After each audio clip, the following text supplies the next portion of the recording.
so that we'll stay here. Thank you, Lee. Beautiful answer. Our next question is Sequoia from Brisbane, Australia. I hope I've pronounced your name correctly, Sequoia.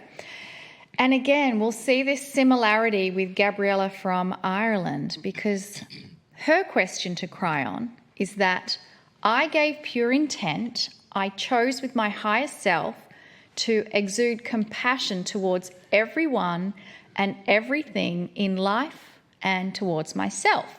However, I tend to allow myself to get caught up in negative emotions when faced with constant negative family members. As a result, I will end up allowing those emotions to control me.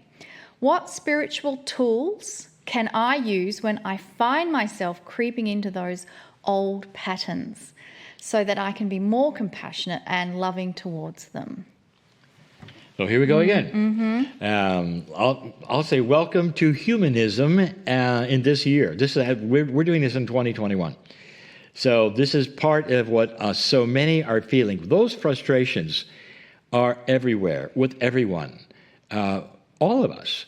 Everyone I know has a limit of how much negativity they can take before frustration kicks in. So here's the first thing I want to tell you and anyone else who is feeling this. You haven't failed.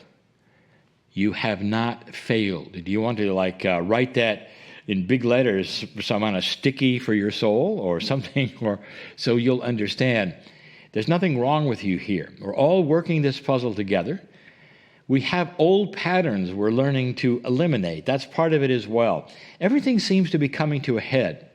Second, here's what I do, and this may not be what you do, but I had frustrations too, especially when the transition to me was happening from being the old Lee to the new Lee, but it took 3 years for this to even settle itself out. I visualize that I'm watching a play. Let's say I'm at dinner. I have people who know what I represent. They're making fun of me. Some of them are family, some of them are friends, and they do. You know, what ETs have you met today, Lee? And all the negativity that starts going around regarding politics and all for years. I decided I'm watching a play. And I have a sacred place I go to, and those around me never know it. See, I don't check out of the group. I'm very careful. I know what they're saying, what's going on. But I stay and I practice being peaceful. It's almost like I say, here comes, here comes, here comes. So I go to this place. That's, for me, the place is very similar to the Circle of 12. The most interesting thing happens when you're peaceful and all around you is anger and negativity. And some of you have seen this. Watch the reactions of those around you, like what happened to me, when they realize that you're no longer playing the anger game with them. You're not responding as they expect. Usually, in my case, they stopped asking me to participate, since I'm not perpetuating the negative conversations by my smiling silence. They know that they've lost me to the game. I didn't check out. I'm there. I'll say things, but I won't correct them. I'll say positive things, but honestly, they've lost me to the negativity game. I remember one time, I had so completely removed myself that when someone called me a name, literally a New Age freak or something else like that, I didn't react. And there was this silence, and I realized they were furious. I had triggered something in them by my peacefulness. My peacefulness and lack of reaction made them angry. I'll never forget that one, because it's really a telling thing, isn't it? About, I would say, karmic reactions or your plan and their plan that we're talking about. You see, light does that. It wins over the negative, and the darkness doesn't even have a chance. So you're sitting there exuding light, and it makes them mad. By the way, I stopped being asked to those gatherings, those dinners, those parties with my friends. Funny, I was the quietest one, but I was the one who was making them the most angry. Again, you don't place yourself above them. It's not a holier-than-thou thing. You participate. They're your friends, but not negatively. But rather, I just never had anything negative to add, and perhaps you wouldn't either. So you remove yourself, and they react. Don't allow anyone to define you or put you into the game and press those buttons. It's just not worth it. Do you have anything like that you've had? I think I like your answer, and now I know what you're doing sometimes at the dinner table. No, that's different. I'm actually sleeping. When we, because there's no negativity around our dinner table. But have you had that with friends? And yeah, I mean, your awakening has only been in the last 10 years or so. Yes, I do also try and put myself outside of myself to help with that. And I just respond in very monosyllable terms where I'm not agreeing or disagreeing. Yeah. I'm just allowing them to voice what they need to. Can I tell you that it's almost an art? Yes. To you, how can you have the discussion without joining in the negativity? Yeah. And so I've often prepared myself to say, what can I say that's not negative but still tells them that I'm there? Yes. Okay, so we need to now move into a meditation, prepare for the channel. And in this meditation, I'm actually just going to be doing an exercise Kryon describes as the mirror.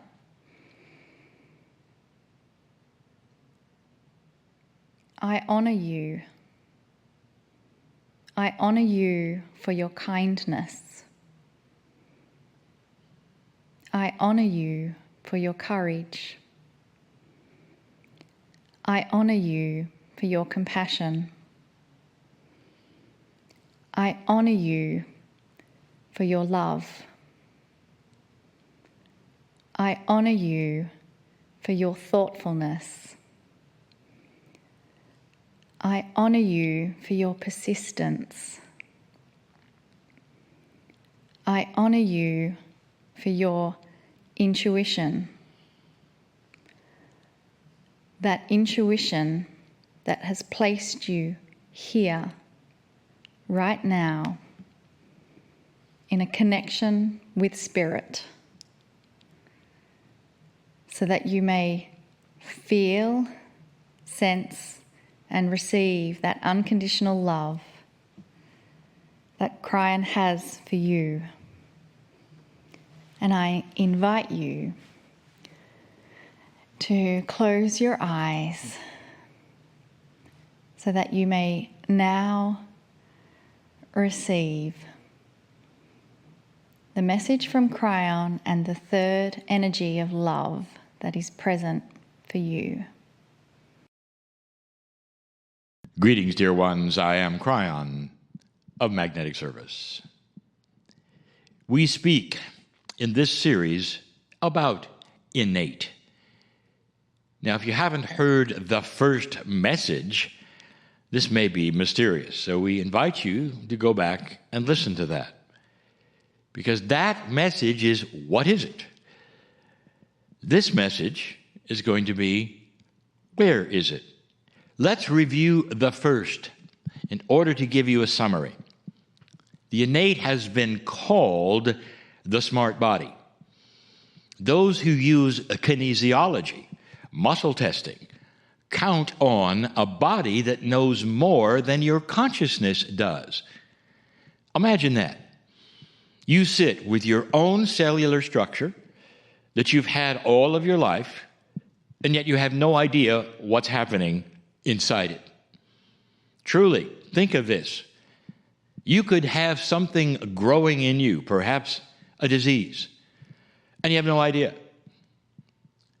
But bells are going off with the innate. It knows exactly what's wrong when it started. It may be a week, 2 weeks, 3 weeks before something happens that you recognize that takes you to a physician. The innate will have known it at the moment it started growing. It's a smart body. So you have to acknowledge that there is something inside you that is more aware than you are of what is going on with that which you would call your chemistry, your health. Oh, but there is so much more. Is innate involved in consciousness? Well, in order to answer that, we're going to have to talk about, where is it?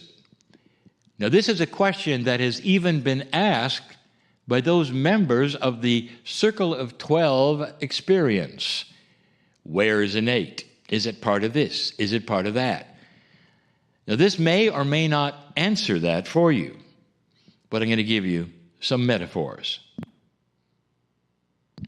Dear ones, you're facing a child, and the child says to you, where is love? It's a good question. When you love somebody, where is it in your body? Okay, I'll be patient while y'all answer. Because this is a tough one. Well, everyone knows it's in your heart. Or is it? It can't be. Not really. That's the organ that pumps the blood. That really doesn't have anything to do, truly, with love. Now, it might, because they've discovered neurons in the heart as well as the brain. So maybe the heart thinks a little, but that's still not love. That is the symbol of love, and it is worldwide. Where's love? Well, you'd say, well, it has to encompass the brain. The brain, then, is where love is. It's a conscious decision. It's completely and totally brain-oriented. And then someone will say, perhaps the child, I saw two people in love, and it was like they went crazy. They didn't even think logically. How could it be in the brain? The brain's supposed to be a smart thing. So you start realizing, well, maybe it's not totally in the brain. If you get to a place where you'll tell the child, it's beyond anything where there is a place. It exists in the whole body. And that's where love is, dear. And the child will walk away probably without understanding where love is, but also will totally understand it isn't in one place. Innate. Very, very similar. If you look at innate as the smart body, the one that responds to homeopathy, the one that heals cellular structure, it has spontaneous remission, and all of these things, innate that responds to the placebo effect that we talked about, where would that be? Well, you'd say, well, it must be in every cell. It's the chemistry of the body. That's where innate is. It has to exist in some place, because it knows all about cellular structure. It knows everything about cellular. It's got to be in the chemistry. Let me ask you. You go to a very, very good physician who then looks at you, does the x-rays, finds out what's going on in your cellular structure, and helps cure you. Let me ask you, is the physician in your body, in your cells? The answer is no. The physician knows all about it. Discovered what the tools told him or her about it. Didn't mean he was in the body. Are you starting to understand? Innate is not in your chemistry. Innate knows what's going on in your chemistry. But it doesn't mean that innate is in your cells. Innate must be in the DNA. You're getting closer. Yes, there is part. If you even can describe a part of a multidimensional source, there is an influence in your DNA. There's more. Where is your DNA? First, your DNA is all over your body. There's trillions and trillions of parts and pieces. So innate is there in an influential way, but doesn't live in your DNA. Well, where is it? Where is innate? Must be in something a little more esoteric. How about this? It's in your consciousness. Now you're even getting a little closer. There is indeed innate in your consciousness. I told you earlier that innate works with subconscious areas. So that means that innate has to know, are you ready? The blocks of your consciousness to healing, because innate knows all things about that which you are thinking about your chemistry. Now we have to back up there for a moment and remind you. Healing often is a process of you removing the codes that don't belong there for your healing and implanting in you instead the codes that do.